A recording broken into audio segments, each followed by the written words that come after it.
Hey guys, Donnie RightSide here. Bookmakers Review. Week number 7 in the NFL is on deck. I have 3 games picked out for Sunday afternoon. One at 1 o'clock, another one at 1 o'clock, and one starting at 4:25 p.m. Eastern.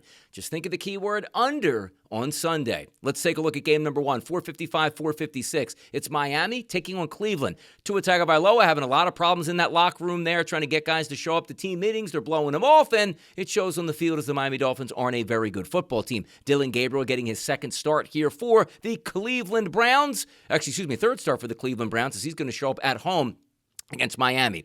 Line opened up at 2.5. It shifted to 3 and 2.5 still at some outlets here, so make sure you get the best of the number. The total opened up at 41.5, but we're now seeing it down to 40.5 at most outlets. Understand this, rain is in the forecast and some slightly windy conditions. Miami doesn't have a very good defense, but Cleveland has an unbelievably talented defense that should be able to get after the quarterback. I do see Cleveland as a rightful favorite here because they're home, and I just don't know what I'm getting out of Miami. Looks like the team's going to implode, but the one thing I do know is I don't think this game's going to be a shootout. We're taking under 40.5 points in this game to the under Miami and Cleveland. Game number 2, another 1 o'clock start on Sunday, 4:61, 4:62 on the rotation. That's the Philadelphia Eagles taking on the Minnesota Vikings. Minnesota, not really sure who the quarterback's going to be. We lean towards it being Carson Wentz, which would be hilarious since the last time we saw him as a quarterback in Philadelphia, unceremoniously bounced and found his way to the Indianapolis Colts by trade. Now we take a look at Jalen Hurts and the struggling Philadelphia Eagles offense. A little bit of extra time since they lost last Thursday night to a lowly Giants team for a bounce back. The Eagles are favored here. They opened up at 2.5, but most outlets showing 1.5s and 2s in the marketplace still is a slight favorite for the Philadelphia Eagles. The total in this game opened up at 42.5 and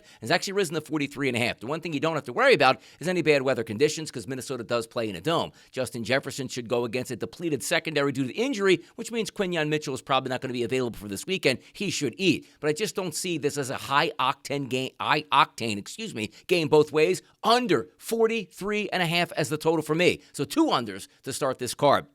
Game number 3, primetime, middle of the afternoon, 4:25 Eastern, 4:69, 4:70, Washington and Dallas. Jaden Daniels taking on Dallas Prescott. Both of these teams lost last week, but the one thing we do know is the defenses aren't very good, the offenses are good. However, values in the eye of the beholder. 52.5 is the opening number on the total. That's now shifted to 55.5 points. The side here, slight favorite to the road team, the Washington Commanders. For me, it's one of those public fades. Look, we expect points to get in this game, yes, but 55.5, so you're basically expecting 60 points in this game to cover. Can they do it? Sure they can. I'm betting they don't do that, and we're taking the under 55.5. So 3 games this weekend, Miami and Cleveland, under 40.5 points. Philadelphia and Minnesota, under 43.5 points. Washington and Dallas under 55.5 points. 3 unders. That's no fun to cheer on. But you know what is? Winning bets here. Let's get at least 2 or 3 or maybe a perfect 3-0 Sunday on these unders. I'm Donnie RightSide for Bookmakers Review. And as always, good luck on those wagers.